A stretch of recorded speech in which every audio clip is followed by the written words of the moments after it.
Assalamualaikum warahmatullahi wabarakatuh.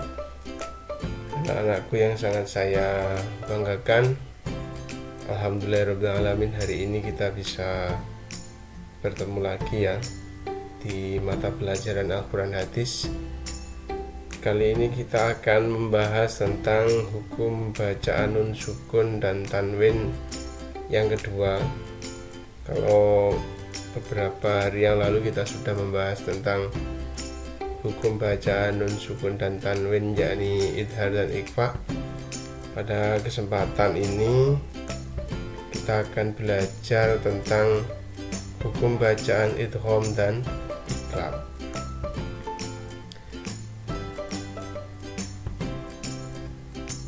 Tujuan pembelajaran pada kesempatan ini yang pertama adalah setelah mempelajari materi pelajaran, diharapkan kalian dapat meyakini keutamaan membaca Al-Quran dengan baik dan benar sesuai kaidah. Selanjutnya, dapat menerapkan sikap cermat dalam beraktivitas sehari-hari. Yang ketiga, menjelaskan hukum bacaan idgham bi ghunah, idgham bila ghunah, dan juga iqlab. Tujuan pembelajaran yang keempat adalah dapat menyebutkan macam-macam huruf idgham bi ghunah, idgham bila ghunah, dan iqlab. Yang kelima, dapat menganalisis hukum bacaan idgham dan iqlab dalam surah-surah pendek. Keenam, mendemonstrasikan cara melafalkan bacaan idgham dan iqlab. Dan yang terakhir adalah mengidentifikasi lafal dalam surah Al-Balad yang termasuk bacaan idgham bi ghunah, idgham bila ghunah, dan iqlab. Jadi ada 7 tujuan pembelajaran pada kesempatan kali ini. Seperti yang saya sampaikan tadi, setelah kita mempelajari hukum bacaan idhar dan ikhfa serta mengetahui macam-macam hurufnya, sekarang kita lanjutkan pelajaran tajwid berikutnya, yaitu hukum bacaan idgham dan iqlab. Masih ingat ya apa itu idhar dan ikhfa? Saya yakin kalian pasti ingat. Baik, mari kita pelajari salah satu bagian dari ilmu tajwid, yakni idgham dan iqlab. Yang pertama akan kita bahas adalah pengertian idgham. Idgham menurut bahasa artinya adalah memasukkan. Sedangkan menurut istilah, idgham adalah menggabungkan dua huruf dan memasukkan salah satunya ke huruf yang lain. Hukum idgham yang dibahas pada bab ini adalah idgham yang ada pada hukum bacaan nun sukun dan tanwin. Seperti yang pertemuan beberapa lalu, ada nun sukun ini, masih ingat nggih? Tanwin itu ada fathah ten, kasroh ten, dan dhammah ten.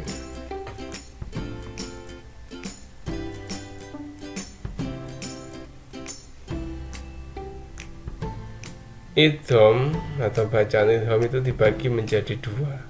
Yang pertama adalah idgham bi ghunah. Idgham bi ghunah adalah apabila ada nun sukun dan tanwin ini bertemu dengan salah satu huruf idgham bi ghunah, yakni ada 4, ada ya, nun, mim, dan wawu, atau biasanya disingkat yanmu, maka wajib dibaca dengung. Sampai catat ya, idgham bi ghunah itu wajib dibaca dengung. Cara membacanya yaitu suara nun sukun dan tanwin dimasukkan ke dalam huruf sesudahnya, yaitu dengan didengungkan, ditekan, dan ditahan 2 harokat hingga suara nun sukun dan tanwinnya hilang. Baik, langsung saja ke contohnya ya, biar lebih paham. Yang pertama ada kata kasfim ma'kul. Jadi bukan dibaca kalau biasanya dibaca kasfin ma'kul, karena dibaca idgham, jadi huruf fa ini dimasukkan ke dalam huruf mim, jadi dibaca menjadi kasfim ma'kul. Ini dibaca idgham bi gunnah karena ada kasroh tain. Ini kasroh tain bertemu dengan mim. Yang selanjutnya ada kata min ni'matin. Nah, ini nun sukun dimasukkan ke dalam huruf nun yang depannya, jadi dibaca min ni'matin. Yang ketiga ada kata wujuhu yauma idzin. Jadi huruf H ini dimasukkan ke dalam huruf ya, bukan wujuhun tapi wujuhui masuk ke dalam ya, wujuhui yauma idzin. Jadi ada dhammah tain bertemu dengan ya, maka dibaca dengung atau idgham bi gunnah.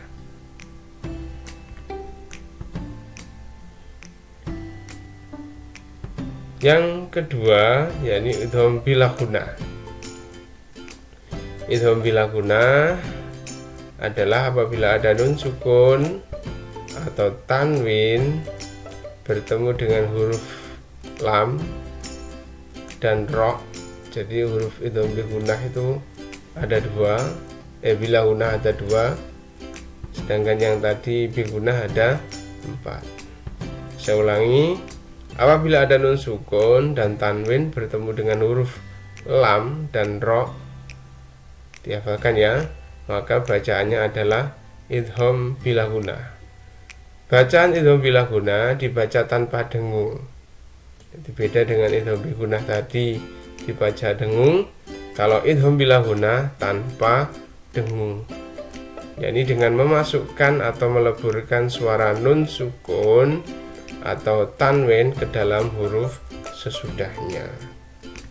Baik, contoh yang pertama mir rabbihim. Jadi huruf nun sukun ini dileburkan ke dalam ro, bukan min rabbihim tapi dibaca mir rabbihim, nun sukun dilebur ke dalam ro. Yang kedua ghafurur rahim. Ini dibaca tanpa dengung karena ada dhammah tain bertemu dengan ro. Jadi huruf ro ini dileburkan ke dalam ro. Ghafurur rahim. Selanjutnya ada kata khairul lakum. Jadi ada dhammah tain bertemu dengan lam. Jadi atau huruf ro dileburkan ke dalam huruf lam. Saya ulangi, khairul lakum. Nah, ini seperti itu.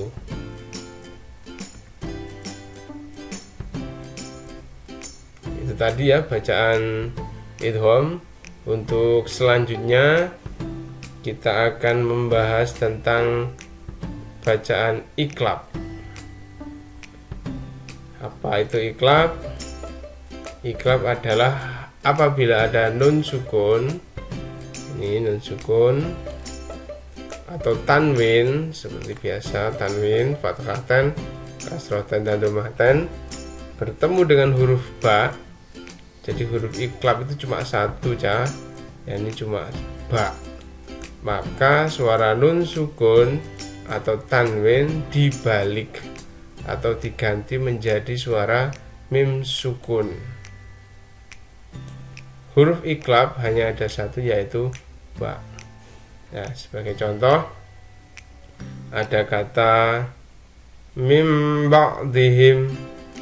Jadi bukan min ba'dihim, jadi nun sukun dilebur ke dalam ba dan suara menjadi suara mim. Mim ba'dihim. Nah, seperti itu. Ini dibaca iqlab karena ada nun sukun ini bertemu dengan ba. Selanjutnya yang kedua, contohnya adalah wa anta hillum bihada. Wa anta hillum bihada. Jadi ada huruf lam ini dilebur ke dalam huruf ba, dibaca seperti suara mim sukun. Hillum, nah seperti itu. Hillum bihada. Baca iklab karena ada domah tain bertemu dengan ba. Gitu ya. Untuk selanjutnya kita belajar ya menemukan bacaan idgham dan iklab. Di sini ada surah Az-Zalzalah. Coba kita cari bacaan idgham dan iklab dalam surah Az-Zalzalah. Kita pelajari dari ayat pertama. Bismillahirrahmanirrahim. Wailul likulli humazatil lumazah. Nah, ini ada dua. Ya, di sini ayat pertama ada wailul likulli. Ini dibaca baca. Iya betul, idgham bila gunah karena ada domah tain bertemu dengan lam. Yang selanjutnya ada kata humazatil lumazah. Ya, ini juga dibaca idgham bila gunah karena ada kasrah tain bertemu dengan lam. Ayat yang kedua, alladzi jama'a malan wa'addada. Nah, ini ada kata jama'a malan wa'addada. Ada fathah tain bertemu dengan wawu. Ini termasuk bacaan idgham bi gunah.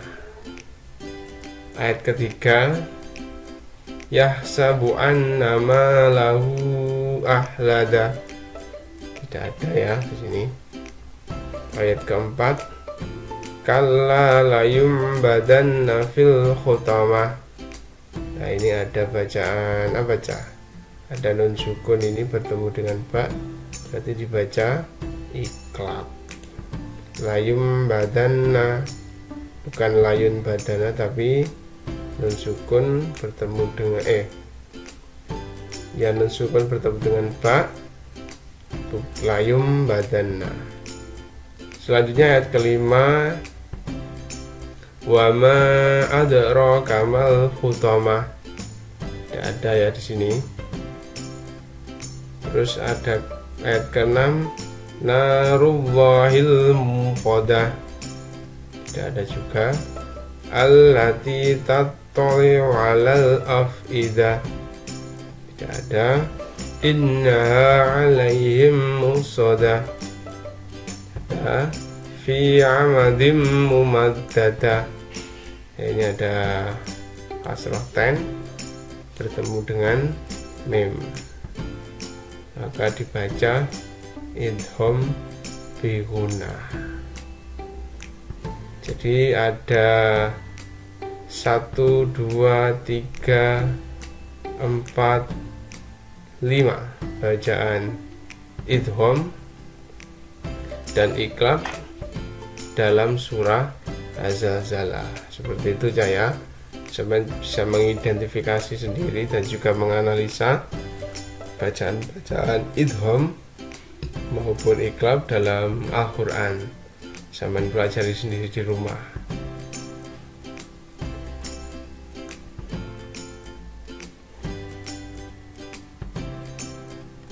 Jadi kesimpulan atau rangkuman dari yang kita bahas pada kesempatan ini, macam-macam hukum bacaan idgham itu ada dua, yaitu yang pertama idgham bi gunah dan idgham bila gunah.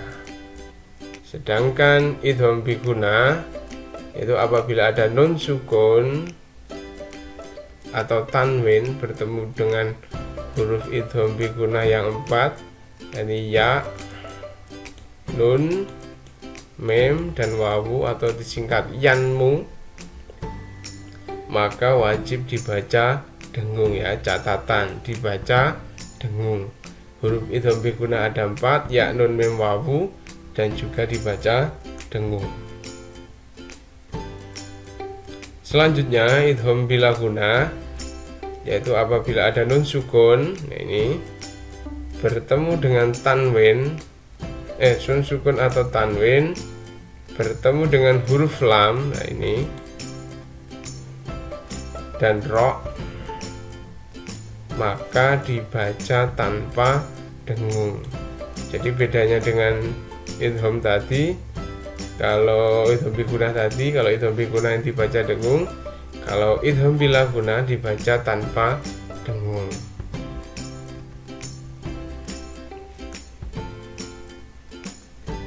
Yang keempat, iklab artinya mengganti atau membalik. Ya, catatan ikhfa itu mengganti atau membalik. Yang kelima, apabila ada nun sukun atau tanwin bertemu dengan huruf iklab, yakni ba, maka bacanya adalah iklab. Jadi huruf iklab itu cuma satu, yakni ba. Dan yang keenam, cara membaca iklab yaitu suara nun sukun atau tanwin diganti menjadi mim sukun.